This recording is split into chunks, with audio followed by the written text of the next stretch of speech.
To quickly address the racial slurs and all of that, we first need to look into the manner in which we were addressed. Number one, this manager, who just so happens to be white, totally arrogant.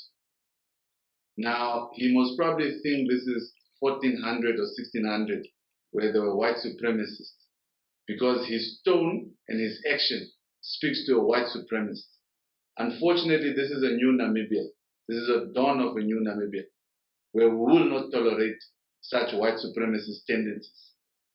The problem is that for far too long, we have thought that this country is independent, but unfortunately, the negotiations that freed these countries did not free us economically.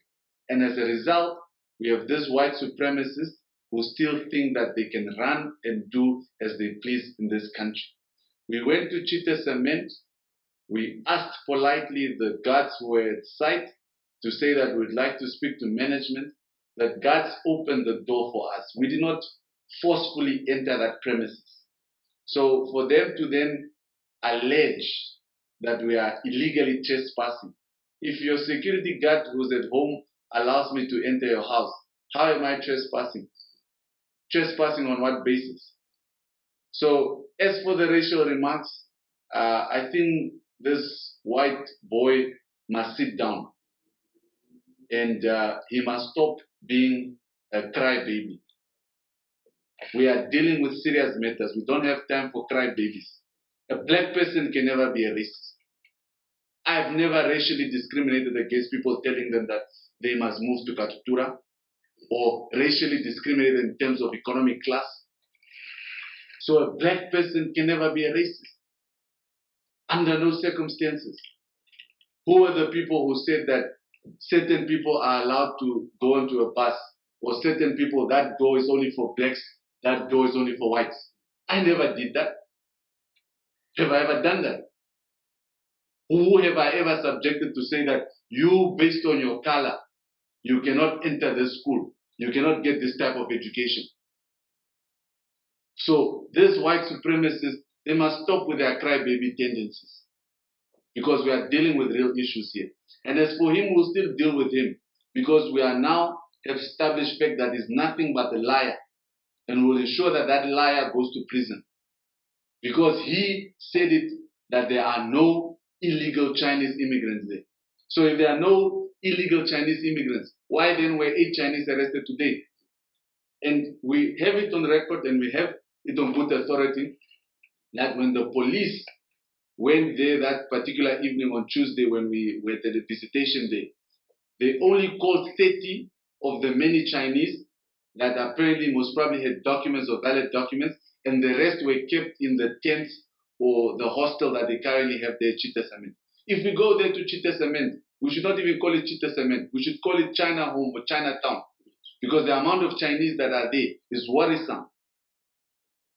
So they must stop being crybabies, especially this white boy. We'll still have to deal with him, but for now we do not want to deal with crybabies. We want to deal with real issues that are facing our people. As for him, we'll most probably entertain him one day, but not today. Your matter in terms of whether we're going to continue this posture and whatnot. Well, number one, we need to come to an understanding that the whole system has been captured. From the Ministry of Labor to the Minister of Labor to the unions, the police, obviously certain individuals are captured there. The whole system is corrupt, as to say. Now, when a system is rotten, the only other manner that works is radicalism. And this is what we are about as a party. So we are going to radically go after companies that are going to continue violating our people's and basic human rights. And we make no apologies for our radicalism. And as for those who dare to defend the people who oppress our people, take note that you have also become our enemy.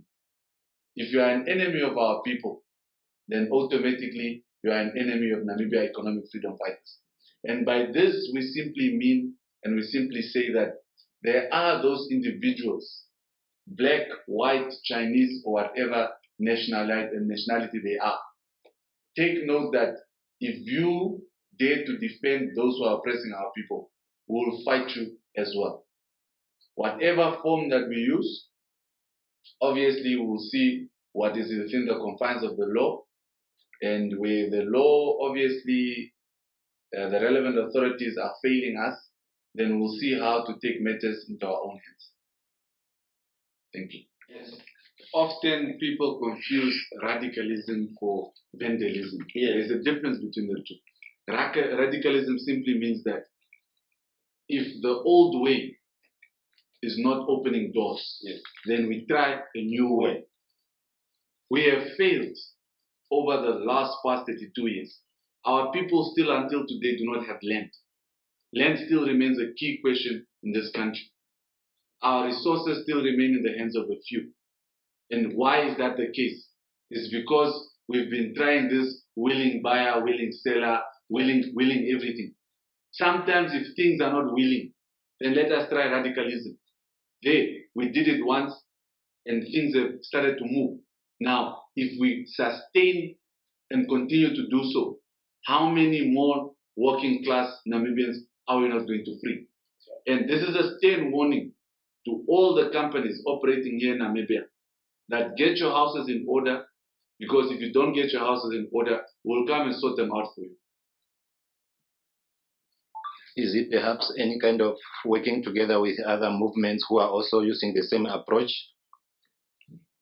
We have absolutely no issue working with anyone who wants to free the working class.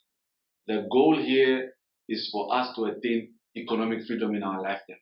How we achieve it, what modes of operandus we use, that doesn't matter. You see, parties and all the political movements, we should move away from this individualism.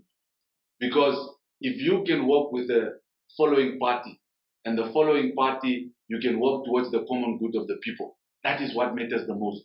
The problem is, for the past 32 years, parties have been working in silos because the party president wants to sustain that 1 seat or 2 seats because of the benefits that they receive in parliament. We are not scared to lose our parliamentary seats. What we want here is to ensure that we free the working class and the poor of this country. Whether now we lose these 2 parliamentary seats that we have because apparently we are too radical or whatsoever, we do not care, because ours is to free the people. That's all our concern.